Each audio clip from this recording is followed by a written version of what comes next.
WOWT6. This is Heartland Focus.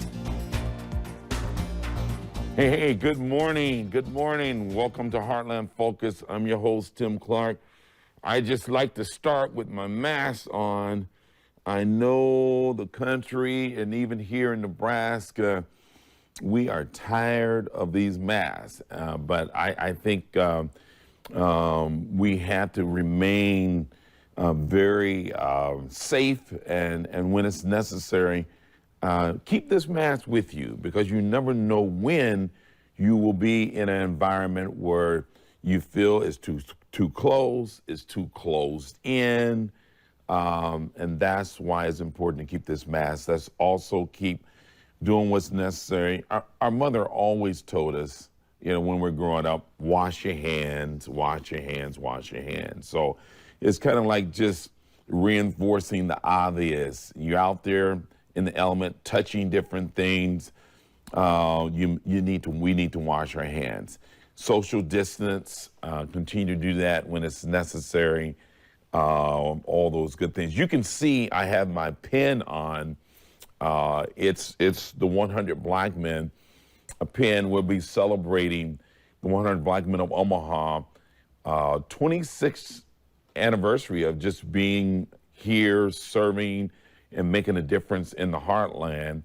And we'll have our 16th annual kind of a gala, our Youth of Purpose event that will be taking place. It'll be a virtual fundraiser. So you can go on our site, 100 Black Men of Omaha, and get more information in terms of just, I would love for you to tune in to this virtual event. We're under new leadership. Marcus Bell is doing an outstanding job. And some of the honorees, David Scott, Tina Forte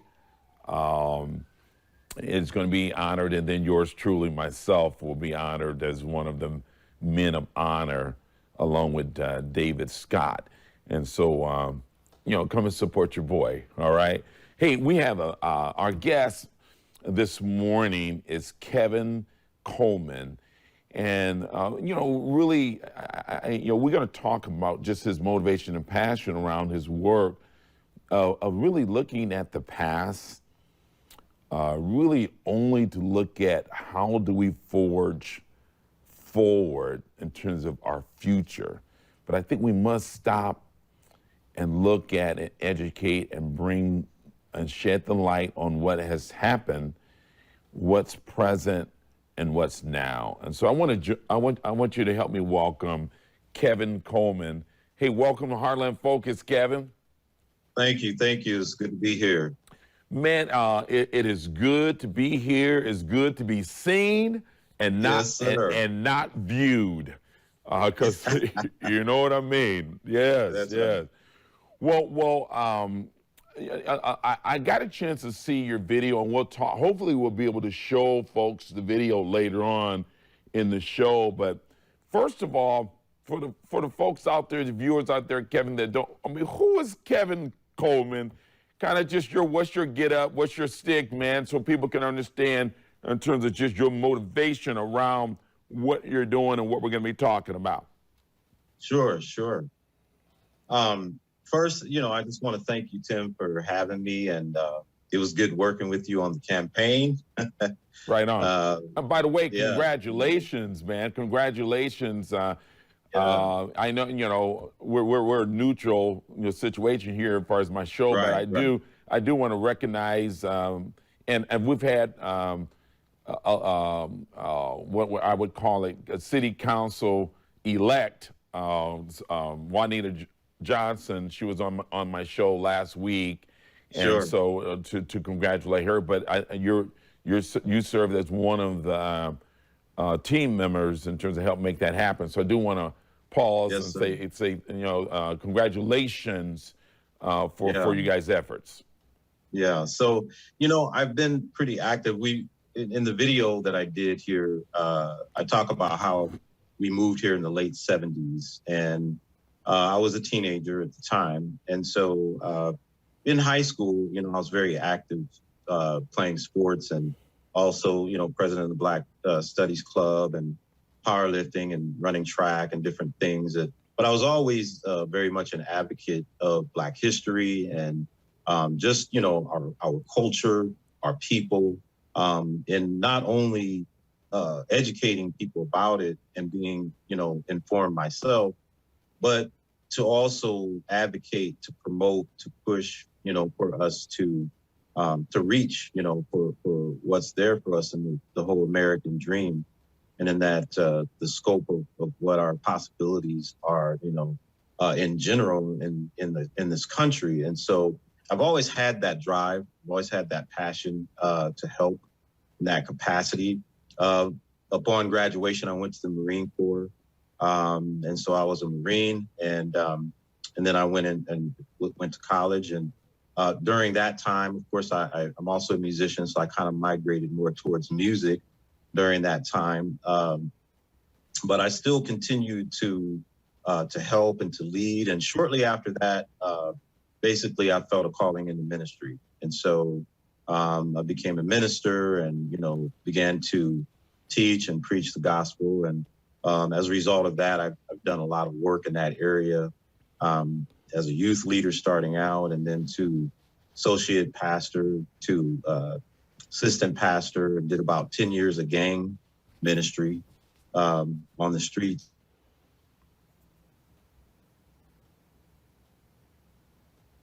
Yeah, look like we're having a little difficulty there.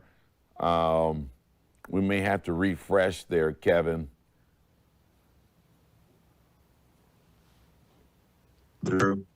Okay, there we go. You're back. You're back. Kind of just, if you could restate, what you talked about from my vantage point. It looked like you were frozen there during some of that conversation. But I picked up some of your work in terms of ministry, gang work, gang intervention, right, and things like that. So it looked like you first of all, thank you for your years of service in terms of military. Thank you. Yes, absolutely. I actually enjoyed that part of my life very much. Later on, I felt a very strong desire, to help people in that capacity. I've helped in the service, work quite a bit through the years, over the last 20, 30 years. So pretty much my life has been dedicated to service, all the way around. So that's just a little bit about me and the community as far as being a community leader, because I care about what happens to, people in aggregate as a whole. Of course, I care about my own culture and my own people. And so that's just always been something that's been a part of the fabric of who Kevin Coleman is. So, okay. Well, that gives us a nice backdrop. Your motivation, your get up, your why. But before we get into this document piece, Kevin, I just with just all of your experience and the wealth of knowledge and your interest points, history, and a man of the cloth, and your gang intervention. With what's happening right now in these United States, George Floyd, we're having police and community relation challenges, hatred, bigotry, all this. I mean, I know I'm gonna have to have you come back, man, but just surface-wise, Kevin, what is resonating with you most that you would, if you would put have to pin it of the challenges that's in front of us, and what must we do?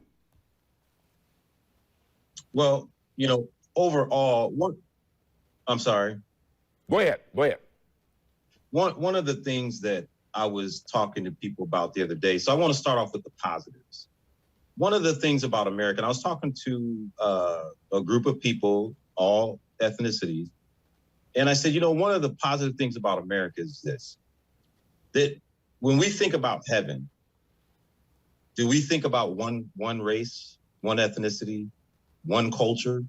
We think even the scripture lets us know that it's going to be all people from all parts of the earth, all walks of life, every creed, every culture. And one of the positives about America that I hope that people can begin to see, so that we can kind of eradicate the hatred and the divisiveness that's going on, is that in America, we have probably the most diverse culture of any other country on the planet, which is a representation of what heaven is going to look like. So there was a great man that told me once, when you come up against challenges and people with challenges, rather than looking at them as an obstacle, look at them as an opportunity. So when we look at what's going on in our country, a lot of people don't realize that we're really not even one generation removed from the civil rights movement. It's still the same people, still the same individuals. I was 5 years old when Martin Luther King was assassinated. But see, a lot of people don't really think about that. So we've come a long way in a very short period of time. However, we still have to learn how to disagree, but yet still be civil towards one another and show solidarity and brotherhood in this country, realizing that God created us all equal. And I think that's the message that has to be propagated in this country, because we have something going for us, that we have the most diverse culture in all of the world, which is representative of what heaven's going to look like anyways. So now we just have to learn how we're supposed to act. I love how you said what heaven's going to look like anyway. But if I have to kind of play a little bit with this, but it seems like with the a country that's built on Christian principles, it's like we're falling short, or we're forgetting the core of who we are, and one of the core principles of Christianity, our Christian faith, is love. Love thy neighbor, and is it about caring and picking someone up and not pushing them down? And I don't know, it seems like we're off a little bit, but man, I tell you, man, I'm gonna have you come back on, because we haven't even got into why you really came here. We're gonna take a short break, and then we're gonna do a deep dive into really your motivation for really doing this documentary and reporting on what was, what is, and your thoughts about what it can become. Sure. Keep that in mind, and let's have some dialogue on that when we come back. We'll take a short break for the calls. Stay with me. I have Kevin Coleman is going to talk about what's happening, particularly in District 2, North Omaha. We're going to take a journey, and stay with me, and you can be on this journey with us. I'll be right back. Hey, welcome back to Heartland Focus. My guest is Kevin Coleman. Kevin, man, I thank you for taking the time. I just that last segment was very enriched with just who you are and some of your thoughts. But now I got a chance to see a video that you did the other day that really did a deep dive into what's happening, particularly on the northeast sector of our city that some call near north. They call it the Deuce, 24th and Lake Street, and District 2. Talk about your motivation and what was your discovery? Well, actually, when I first started out, I was actually just trying to do a brief, informative video for the community. But the more that I looked at it, the more I researched, the more I dug, the more I found. And so basically, that information continued to, viscerally evoke a really strong emotion for me to pursue this a little bit farther. So in the first video that I did, I gave some numbers, but I took people on a journey through.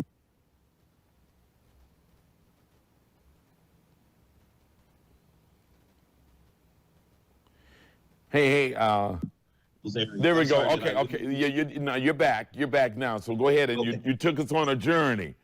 So I tried to take people on a journey to visually look at what we are seeing when we come into North Omaha, and particularly Northeast Omaha. So that was what the video was about. First, I want to say this real quickly. there are a lot of groups doing a lot of positive things. To mention a few, the Empowerment Network, Willie Barney, and all of the people that are involved in that initiative. You've got the Black Men United. You've got the Mode Shift, who's dealing with transportation. So I don't want anyone to think that I'm being dismissive or that I'm not acknowledging the work that is being done. However, I said I moved here in the late 70s, and so within that period of time, very short of a half of a century is what we're dealing with, there's been a very small change in North Omaha, Northeast Omaha in terms of economic development. So at one point we had traction with the Business Technology Center, the Blue Line Center, we had the OOIC, we had things that were beginning to take shape. And then we had the Fair Deal development that came in on 24th Street. We had the young leaders with the Culture House and different things that were taking place. Now, when we look at it, when we come to the now, when you go through our main business districts, which are 30th Street, Ames Street, 24th and Lake Streets, those are our main business districts in North Omaha, Northeast Omaha. The number of vacant buildings, businesses that are no longer there, places that have closed down, now we've lost traction. And when you drive up 24th Street, and especially like with our Love Jazz and what happened with that, not going into the particulars, but that was the motivation to see all of that go away. And it wasn't due to COVID. So we cannot blame COVID. We can't use that as a scapegoat. So in almost a 50-year period of time, there's been no significant economic development in North Omaha or Northeast Omaha. There's been very little, minuscule. Yeah, I would say I would point to 75 North. With what's happening on 30th, that's sure. Pretty significant. Sure. And what they're looking at doing with the Spencer projects, that project with Omaha Housing Authority, sure. And 75 North. So I get your point in terms of just, sometimes we go backwards. We've been back and forth, and it's like we're losing ground versus gaining ground in terms of economic empowerment for North Omaha. Right. Well, when you look at where we are now, where we are currently, not what's going to happen or what's in the works, but when we look at what's going on now, and you mentioned 75 North, but remember, you have to keep it in perspective. We're talking about almost 50 years. Yeah, that's a long so we time. Got 75 North. Wonderful. But in 50 years, we have no significant economic development in that period of time in comparison to the other districts in the Omaha area. Okay. So that's what you have to compare it to. Now, where are you sourcing your information? I mean, in terms of just if you want to, I think we may be able to put on the screen, but at least kind of just if people wanted to really like, well, Kevin, what are you talking about? I mean, what is it evidence-based? Where are you getting your data? What's your data sources of your findings? Okay, so first I went to the city to find out what the plans were for North Omaha.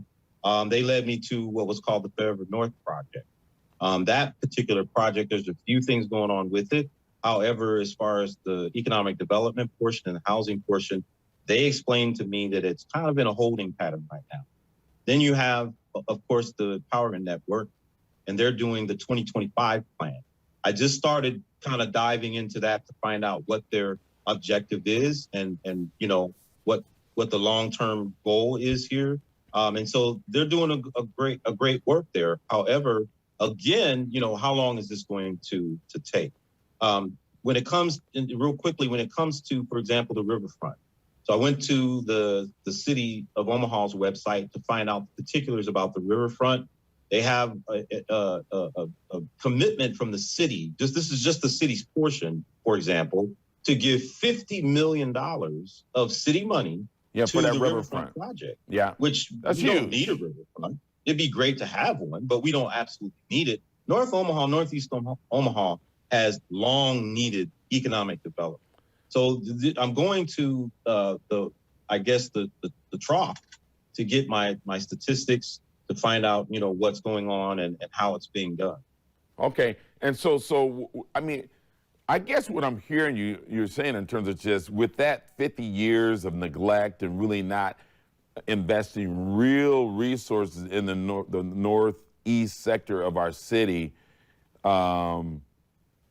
it shows. It shows, and I think part of it too is, I mean, shame on who.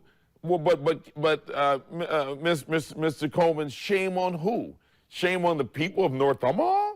Shame on leadership? Shame on the mayor, the city council? Shame on who? Well, I don't know. I don't know if we want to. I'm trying to get my ratings up, so I need to poke somebody, right? Okay. Right. Well, in the video, I kind of allude to that. There's culpability on many different fronts. There's not just one person or one entity or one particular organization that is responsible. Obviously, we have responsibility for our own community. Now, there have been leaders that have tried, they have pushed, they have preached, they have stood up and screamed and hollered and beat the doors down. But I think part of the issue there with the leaders in our community is that we have to do it. We have to have a more collective effort. And I think that's what the Empowerment Network has done an absolutely phenomenal job at bringing a lot of people together in order to get something done. But we still need more leadership to come together and give this push. We're not going to wait 50 years, Tim, for the next project. We're just not. Hey, dude, I don't know. Yeah. I'm sorry, but I don't know how old you are, but I'm 56. I don't have 50 more years, and I want to see what you're talking about. I want to see a concerted effort and a push now. Yes. Can I say this real quickly? Because I know we're on limited time. But one of the things I want to bring out is this, that when we look at the other districts, the Blackstone district, Midtown, okay, the Capital District, 72nd and Dodge, all these projects, the District 66, West Omaha, Millard, we've always known that they've always, gotten whatever they needed in their area. When we look at how quickly those things are being erected and developed and just launched into the 21st century. But then we look at North Omaha, the lag it's almost, there's no excuse. There's no way to justify it any longer. Okay. You just can't. So real quickly, there's another project coming along called the Next Project.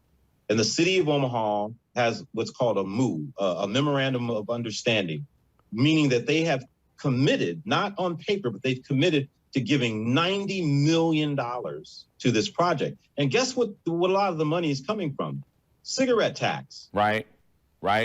Vaping tax. So why can't they divert some of those same resources? Oh, believe me, they're getting a whole lot of cigarette taxes from North O. Absolutely. It just, can they divert more? And I tell you, we're going to take a break, but when we come back, I'll let you wrap up. But I'm going to tell you one thing, and you said it, Kevin, not that you're not giving value to what people are doing now. I'm just going to say we need more. We need it to be more intentional, and we need a higher impact from the mayor's office. And, I like the mayor. Gene, congratulations on your election. City council, you got to do more. That's right. And the people of North Omaha, we have to do more in terms of, it has to be an inside-out approach. Everybody's got to come to the table, and we must hold each other accountable, and we must do more and do better by North Omaha. That's right. Man, you get me kind of hot up in here, man. I mean, this is real. We have to do better. We have to, and we can't wait for it any longer. So we're going to take a break. When we come back, I want you to think about, I'm going to give you 30 seconds, Coleman, and give us our march and our charge and how people can reach you if they want more of you. Okay? We're going to take a short break. We'll be right back. Hey, welcome back to Heartland Focus. My guest is Kevin Coleman. Kevin, man, you are so good. We're out of time. I will have you come back. You got 60 seconds, 1 minute with 60 seconds in it, man. Tell us something in terms of just how do we get to this and move forward? And I'm going to have you come back. Give us the what, when, and where, how we can get to you. All right. Very quickly, I feel that two things. Number one, education, we are now in Omaha, the Black community have an 87.4% education rate, high school and continuing education into college, higher education. That's a positive trend. We have to keep that trend going. And then I think by a lot of us running for office, for example, being in those positions where we make those decisions, so that we don't have to get ignored or caught in the red tape. So that's one of the things. The groups that are formed, continuing that push. But I think the biggest thing is that the leaders of the community have to come together. The people of the community have to be informed at all times and get behind the leaders so that we can give a good push, for this economic development that needs to take place in North Omaha. So that would be two major things that I think would make a difference. Right on. I will be uploading my video on my YouTube channel, so I will get that out, and also on Facebook. And so that little. So what is that channel, real quick? What's your channel? What is it called? It's called Veritas Herald. Say that again. Veritas Herald. VERITAS. Veritas for truth, and then Herald, like to herald the message. Right on. Hey, I'm out of time, my man. I'm out of time. Okay, thank you so much. I appreciate you. Hey. Thanks for having me. Hey, word on the street is, what I'm hearing in terms of North Omaha is that they're saying that it's time for North Omaha to win big. And so thank you for tuning in to Heartland Focus. Until next time, go out there and do what it takes to lean forward, be safe at it, be good to yourself. It makes it so much easier to be good to others. Until next time, I'm your host, Tim Clark. I'm out.